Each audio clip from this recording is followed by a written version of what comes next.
Welcome back. Thank you for staying with us right here on Good Morning Kenya. We should be getting into our health check segment, but before we get into that, our reporter Abdiaziz Hashim is in Malindi, where the 4th Uganda-Kenya Coast Tourism Conference and Exhibition is happening. And he's right there. You can see him on our screens coming to us live from Malindi. And I'll hand you over to him so that he can be able to let us know what is happening there at the moment, what are the preparations that are taking place and what is to be expected from Malindi today. Hashim, over to you. Well, good morning to indeed, Vivian, and I can tell you for sure that here in Malindi, the weather today is cooperating. There's some drizzle here at the Ocean Beach Resort for the second day of the 4th edition of the Kenya Tourism Uganda Conference and Exhibition, the 4th of its kind, given that the journey started all the way from Mombasa to Diani to Kampala. Now it is back here in Kenya. Of course, collaboration between Kenya and Ugandan officials. Yesterday we got a chance to speak to a number of them, and what came out strongly, Vivian, is that regional tourism is what has been advocated for, especially by all government officials, both from Kenya and the Uganda side, to spur growth within the sector that was, of course, hampered by the COVID-19 pandemic. Of course, talking about the lessons that they learned from the COVID-19 and how they can rely on the locals within the region to spur the growth within the tourism sector. And also this will lead to a 5% growth yearly, as it was ably stated by the ambassador, that is Paul Mukumbia of the Consul General in Mombasa. He clearly talked about some of the bottlenecks that are facing the tourism sector and how it can be addressed. Remember, the 3rd edition of that particular conference addressed most of those issues, and this particular conference is focusing on leveraging on the youth, especially in technology. Yesterday they were talking about smart destination and tech savviness within this particular generation to ensure that you do not even have to visit a particular area. You can just go through your phone, through the various videos that are placed on all social media platforms to see Uganda. If you are not, you don't have the capacity to go to Uganda, you can visit those particular sites and you're able to see the breathtaking gorillas and chimpanzees that Uganda has to offer. Once again, I'm having the pleasure of being joined by the ambassador, that is Ambassador Paul Mukumbia. We were with him yesterday. Ambassador, thank you for making time for us once more. Of course, Kenyans are watching you right now. Today is day 2. What can Kenyans and Ugandans expect from this conference? Today we are still following on where we stopped yesterday. This morning we have a panel discussion on adventure and sports. We have panelists from Uganda and Kenya talking about, for example, in Uganda, the Mount Renzori trekking, talking about the whitewater rafting, talking about experiences here at the coast.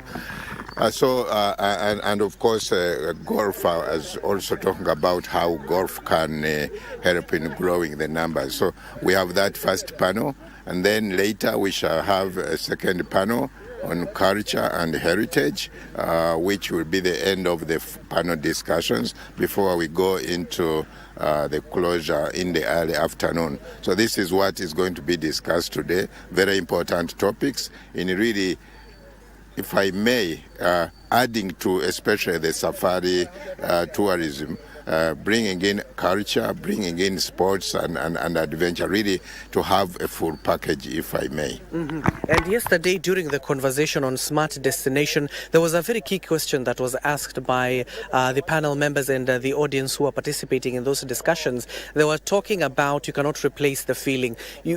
I can visit Uganda through my phone, yes, but going to Uganda is a total different thing. So how are you going to replace that with the feeling of visiting Uganda, actually? Really, we are not repressing that feeling. It is like, during COVID, when we came up with the virtual meetings.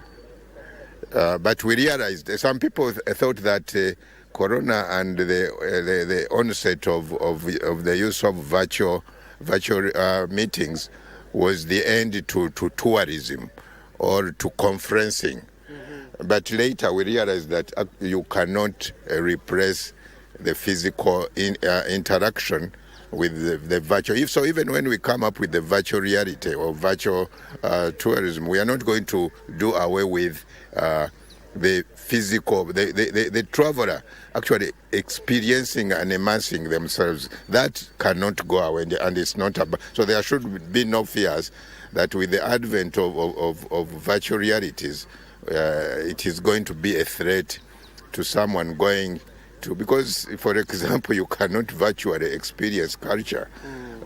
For example, as culinary tourism, you cannot experience the food of a destination virtually. So really, this is just an add-on, if I may, but it's not going to replace the physical reality in as far as tourism is concerned. And maybe finally, Ambassador, we're talking about yesterday you were promoting regional tourism, to bank on that, so that because internationals, you clearly stated, are unpredictable sometimes. They can cancel their trips based on minor issues. But you do know that the region right now is headed for an election, especially Uganda and Tanzania. Well, we should really applaud the region that we have these democratic processes, because when you talk about elections, it means we are really growing and further enhancing our democracy. And there should be no fear about elections, because the government or the state remains in charge. At least for Uganda, the campaigns started earlier this month, but we've not seen any scenes of insecurity or violence. We are having very peaceful campaigns. That is, up to now, it is at the presidential level. Very soon we shall be starting campaigns for the members of parliament. So there should be no fear at all. I think elections in Tanzania are this week. I have not seen people cancelling their trips to Tanzania. So really, there should be no fear at all that elections in Uganda, I think I can confidently and ably speak about Uganda, there should be no fear at all that elections are going to lead to any kind of insecurity or violence. The government or the state remains in charge even during the elections, and Ugandans are very peaceful people. They are not going to start throwing stones at visitors. So if you have booked your trip to Uganda, please don't have any hesitation. Just confirm and reconfirm, and we are ready to receive you even on the day of elections. The elections themselves will take place in January. So nothing should stop anyone from traveling to Uganda because of the elections. Thank you so much, Ambassador. Let me release you, given that today you have another second day, and I wish you all the best. If you can kindly join me here. First of all, start introducing yourself by talking to Kenyans. Today is day 2 of this particular conference. What can Kenyans and Ugandans expect? My name is Dorcas Rukundo Twesigomwe. I come from Uganda, the Pearl of Africa, and I work with Uganda Wildlife Authority, the equivalent of KWS in Uganda. And we own the product. We own the product, the national parks. We manage them on behalf of the people of Uganda. And I want to encourage all the Kenyans, those who were at the conference and those who missed out on the conference, that please, let's work together. Come and see what we have on the other side of Uganda, because we want to complement each other. But it's very difficult for a Kenyan to sell a Ugandan product they have not experienced. So I want to encourage all Kenyans, please come and experience Uganda. Uganda has some products that are not on the coast. Uganda has some products that are not even in Nairobi. For example, we have the apes, we have the gorillas and the chimpanzees that are not in Uganda, are not in Kenya, and they are on the other side. And we have a single rate for Uganda, for Kenya, it is called East African rate. So it's not that a Kenyan will be charged more expensively, different from a Ugandan. It is all the same rate. So come and explore the Makshon Falls, which are not here.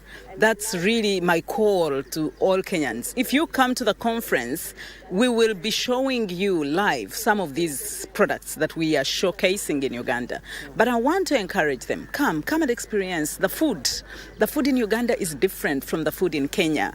The people in Uganda are different from the people in Kenya. You speak Kiswahili, we speak Luganda, and we can just be together and mingle and sell the region together. But we need to sell it when we know. We have been here for a week exploring the coast. We have seen the products. We've gone to your beautiful beaches, and we couldn't. I went to Little Dubai. Is it Mini Dubai? Yes, it's called Mini Dubai. It was just lovely. I took pictures. When I sent them, people thought I was in Dubai. So this is something that we can sell to Ugandans to come and explore. So I have experienced it. I want Kenyans also to come and experience what we have in Uganda. And then we sell the region together. My call to Kenyans is that let's explore the product before we actually sell it. Yes. Okay. So for the conference today, on the second day, it will be the finale of the conference. Come and network, come and collaborate, come and get partners that can help you while in Uganda, come and get partners that can help you while in Kenya. Come and we partner, come and we collaborate, come and we get partnerships today. Yeah. Okay, thank you so much. And of course, quickly, let me rope in one more person, given that we're running out of time. And thank you for your contribution. Maybe allow us, please, Vivian, just 20 seconds to just interact. Come here closely, kindly, and just quickly tell us your name. My name is Jacqueline. Okay. I'll give you the chance. Tell us your name, what do you do, and quickly, how can you sum up this conference so far? Quickly. My name is Jacqueline Zhao from Memoir Hospitality Consulting. I'm a tourism strategist. This conference has come at the right time because the topics we are discussing, or the theme, is innovations, smart destinations, and I feel that as Kenyans, this is the right time. We should have done that 2 years ago, but I believe that this has set the pace, and we are going to implement whatever is being discussed. This is not just an event; it has stage for development in tourism. Thank you for summing it up. Then, Professor, I can see you kindly in just 20 seconds. We're talking about yesterday, or they were talking about the East African rates, making tourism affordable within the region. Is that something that we can achieve? Yes, that can be achieved in our lifetime, because ideally one of the things is that the seamless travel across the borders without visas is one big thing that East Africa community has done. There's also the standardization of hotels and restaurants under the classification of hotels, restaurants under the East African community. That has been standardized. So it's a single destination. If you're coming in from Europe, you come to East Africa. What you expect as a foster in Kenya is the same as in Tanzania and in Uganda. So I think what's remaining now is for us to keep the standards. We know that we put the visitors first, and also the communities around the hotels must also be considered. Thank you so much, Professor. I know we were just pressed for time. And thank you so much, Vivian. Of course, I know I have taken a lot of your time. But for now, of course, the second day will continue of this particular conference. We'll be keeping tabs, and as and when we get more details, we'll be coming back to you live. For now, back to you, Vivian.